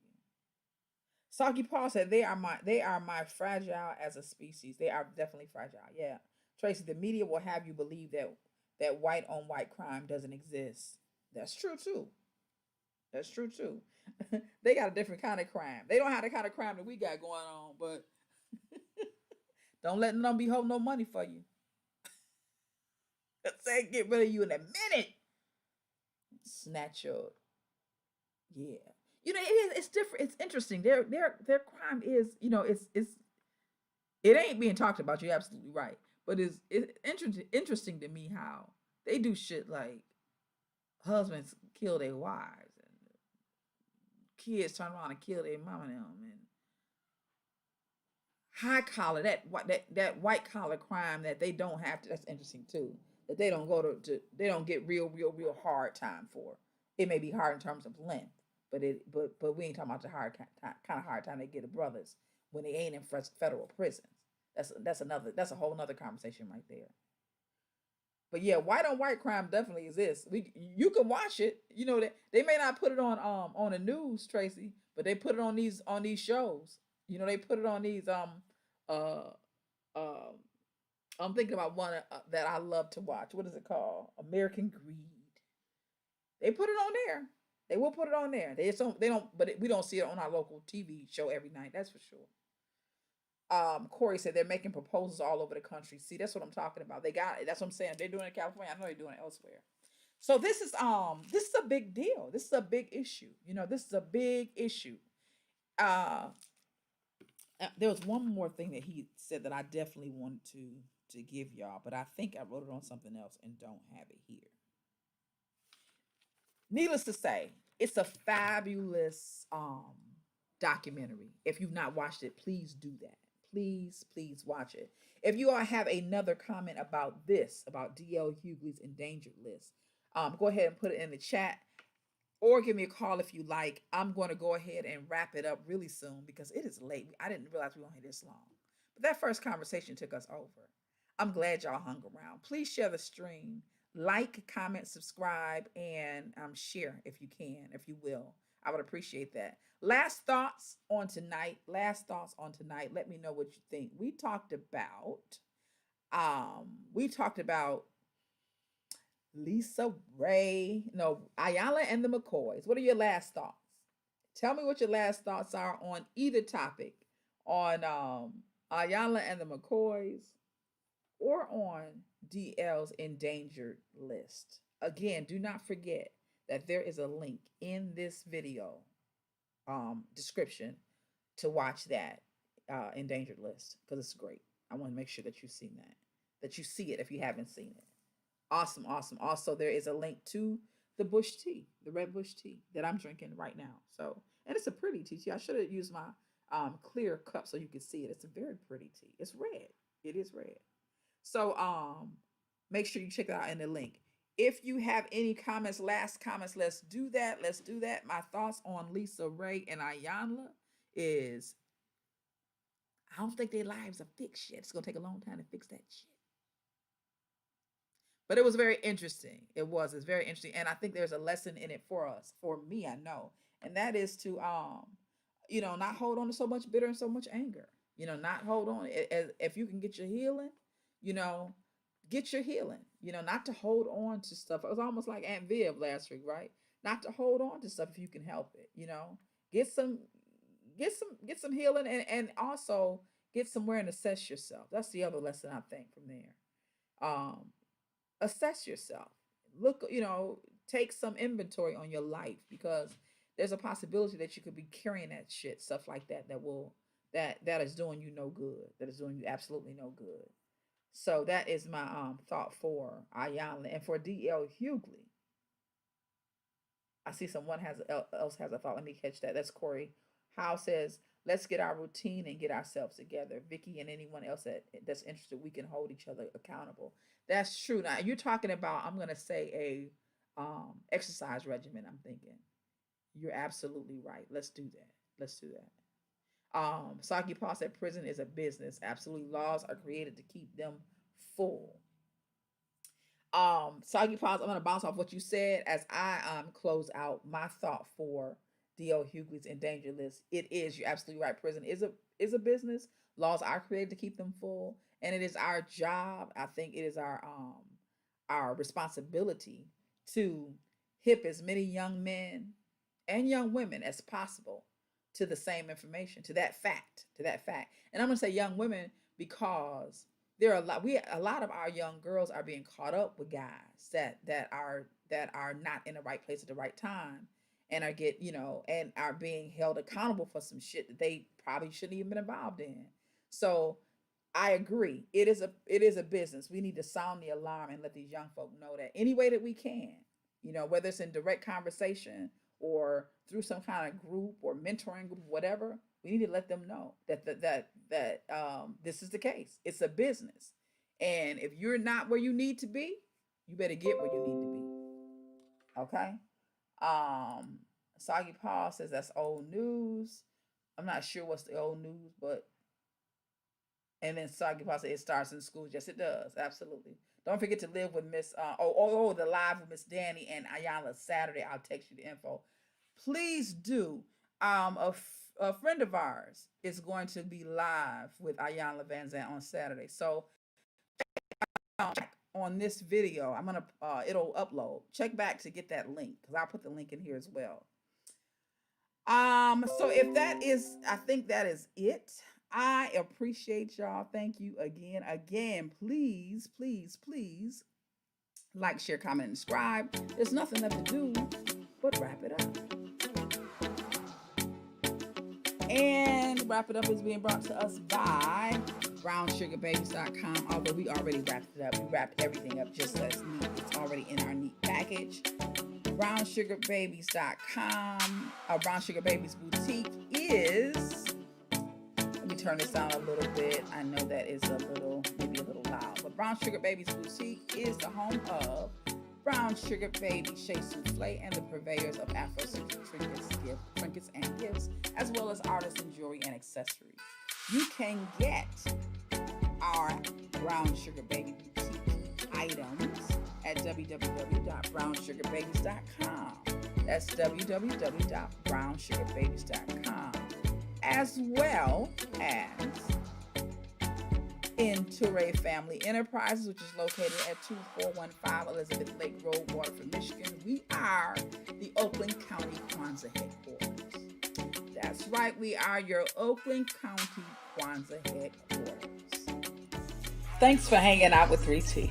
Now, you can help us build this platform by simply taking a moment to like, share, comment, and subscribe.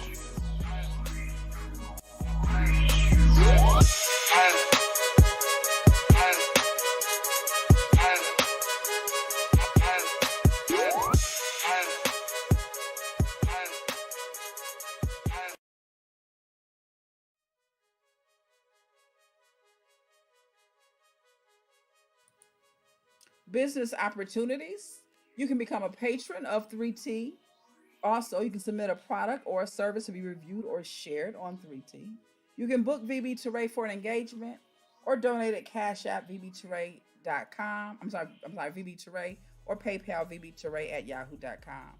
Send your inquiries to info@vbtouray.live and your topics. I'm going to give this last topic and we'll go. Or from Corey says, and we have to stop using this system to threaten or punish our men for issues in our relationships too.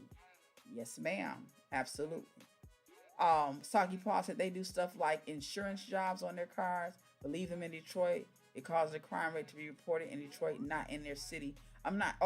Wait, Angie says Wahala is Yoruba. All right, there you go. So I'm going to say this. Don't get caught up in no Wahala this weekend or the rest of this week and this weekend. Have an awesome, awesome rest of your week. Be prosperous, and I pray that you stay in good health.